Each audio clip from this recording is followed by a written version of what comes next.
Olá, meus amados, voltamos aqui com a nossa quarta parte, né? Agora vamos falar do modelo de Thomson. Falamos dos modelos primitivos, falamos do modelo atômico de Dalton, que é o modelo bola de bilhar. Vimos também as experiências de Crookes, né? William Crookes, na ampola, que ficou conhecida como ampola de Crookes, certo? Que dá embasamento para as teorias de Thomson, para os experimentos de Thomson. Então, modelo atômico de Thomson. O modelo atômico de Thomson são experimentos usando a ampola de Crookes. Lembrando que Crookes, né, ele descobriu os raios catódicos. Você sabe que raios catódicos já sabe que são os elétrons, mas não foi esse cidadão Crookes que disse, olha, tal partícula é os elétrons, tal partícula subatômica. Quem disse foi Thomson. E é isso que nós vamos saber agora. Como é que Thomson chegou a esse raciocínio que no átomo existia uma partícula carregada negativamente, que ele chamou de elétrons, né? Os raios catódicos possuem as seguintes propriedades. Primeiro, possui massa. Sandrão, como é que ele possui massa? Olha só, primeira experiência de Thomson. Ele pegou a ampola de Crookes, botou tipo aqui no meio um catavento, tá vendo? E esse catavento começou a girar, certo? Quando ele ligou que os raios catódicos começaram a sair do polo negativo para o polo positivo, o catavento começou a girar. O que é que Thomson deduziu? Bom, se o catavento gira, é porque alguma coisa que tem massa está se chocando com ele para fazer ele girar, certo? Então, opa, já descobriu que os raios catódicos possuem massa. Beleza. Por quê? Porque ele botou dentro da ampola de Crookes o catavento, ligou a ampola de Crookes, os raios catódicos saíram do cátodo para o ânodo e girou o catavento. Beleza? Próxima experiência dele. Os raios catódicos se propagam em linha reta. O que aconteceu aqui? Olha só, vou ver se eu boto aqui uma cor branca para ficar legal, ó. Vai ficar legal. Então, o que aconteceu? Ele botou uma cruz de malta no meio e ligou de novo a ampola de Crookes. Ele observou que os raios catódicos que estavam saindo do cátodo em direção ao ânodo, eles não faziam curvas, correto? Porque se ele fizesse curva, essa imagem aqui que você está vendo no fundo da ampola de Crookes, ela não seria refletida. Então, então na verdade, os raios catódicos se propagam em linha reta. Porque se eles não se propagassem em linha reta, quando eles viessem do cátodo para o ânodo, quando eles viessem para cá, eles iriam fazer a volta e iam se refletir aqui no fundo. Então aqui o fundo, na verdade, né, seria o quê? Todo verde, correto? Não ia ter essa sombra, essa imagem refletida no fundo da ampola. Beleza?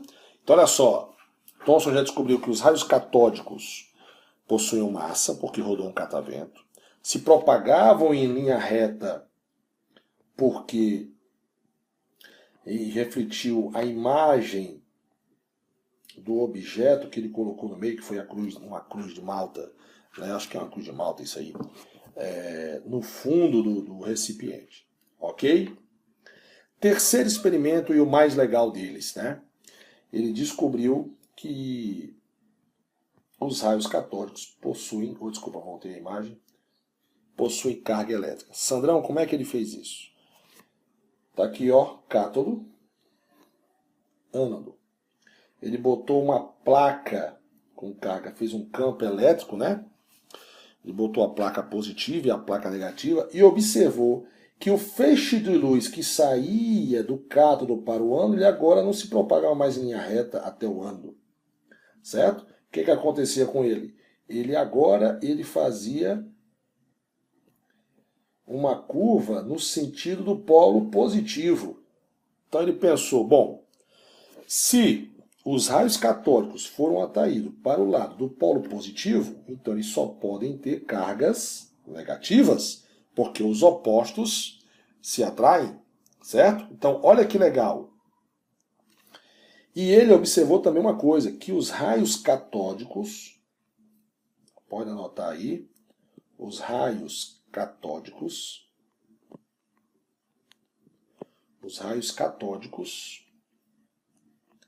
estão presentes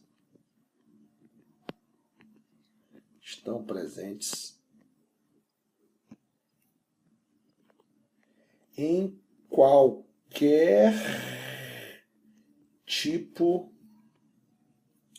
de matéria. Beleza? Então, ele mudava o gás que estava aqui dentro e o gás rodava o catavento. Esse gás rodava o catavento. Ele mudava o gás e o gás, quando ele emitia uma luz com um objeto, né? Essa luz era refletida no fundo da ampola. E que esse gás, quando ele mudava o gás, o comportamento em relação a um campo magnético era o mesmo. Eles se desviavam para o lado positivo da placa. E aí ele deduziu que os raios catódicos têm carga negativa. Certo? Então, Thomson descobriu que os raios catódicos, que são elétrons, possuem massa, se propagam em linha reta e possuem carga elétrica negativa. Olha que massa, certo? E aí ele resolveu chamar os raios catódicos de elétrons. Então os raios catódicos são nada mais, nada menos que os elétrons. Então agora o átomo ganha a sua primeira partícula subatômica, que é o elétron. Quem descobriu a primeira partícula subatômica foi esse cidadão aqui, ó, Thomson. Thomson descobriu os elétrons, ok? E aí, Thomson ainda realizou uma outra experiência, que a intenção dele, na verdade, era descobrir a carga e a massa do elétron. Como é que ele fez? Ele pegou, continuou fazendo as experiências, uma parte aqui com a ampola de Crookes, observe aqui o polo positivo e o polo negativo. O feixe de luz vinha, passava por um buraquinho que tinha aqui, e ele fez uma combinação de campo elétrico com campo magnético, certo? Ele fez uma combinação de campo elétrico e campo magnético. E ao alternar essas cargas várias vezes, ele observou o seguinte, né? Pela análise do movimento dos elétrons, quando submetido a um campo elétrico ou um campo magnético, ele observou que os desvios dos raios catódicos dependem do campo elétrico e do campo magnético. E os desvios dependem também da proporção carga e massa. Porque quando ele começou a fazer os desvios, observa aqui, ó, eu vou até diminuir aqui o tamanho para você. Esses desvios, tá vendo aí, ó? Tinham na tela fluorescente, ele refletia em vários pontos, de acordo com a alternância, certo? Do campo elétrico e do campo magnético. Ok? E aí ele conseguiu descobrir o seguinte, ele não descobriu a massa e nem a carga do elétron, mas ele descobriu a razão entre a carga e a massa do elétron, que é 1,76 vezes 10 elevado a 8 coulombs por gramas elevado a menos 1. Ok? Então ele descobriu a razão entre a carga e a massa. Ele não descobriu a massa e a carga, ele descobriu a razão, a divisão entre a carga e a massa do elétron. Então, a gente pode até completar aqui que esses desvios que eu vou fazer aqui, vou mudar até de cor aqui, vou mudar para uma cor amarela, esse desvio aqui dependia da variação da carga do campo magnético e do campo elétrico. Mas ele observou que essa variação, de acordo com o campo elétrico ou campo magnético, o feixe de luz sofria um determinado desvio, ele era uma razão, era uma divisão. E o valor sempre dava 1,76 vezes 10 elevado a 8 coulombs por gramas. Né? Se você quiser passar isso aqui para quilos, por exemplo, vamos botar aqui, né? Se você quiser passar, isso aqui é o que vale a 1,76 vezes 10 elevado a 11 coulombs por quilo. Certo, meus amados? Ok? Então, Thomson não descobriu a massa e a carga, mas descobriu a relação entre a massa e a carga do elétron. Porque quem descobriu a relação, quem descobriu a massa e a carga foi um outro cara que nós vamos falar na próxima aula, que é Millikan, certo? Então, para finalizar, Thomson, baseado em experimentos na ampola de Crookes, J.J. Thomson, em 1898, quase 100 anos depois de Dalton, sugeriu a seguinte teoria. O átomo era formado por uma massa esférica que possuía carga elétrica positiva. Essa massa positiva, essa massa possuía cargas elétricas negativas incrustadas, que são os elétrons, semelhantes a um pudim de passas. Por isso que o modelo atômico de Thomson ficou conhecido como modelo atômico pudim de passa.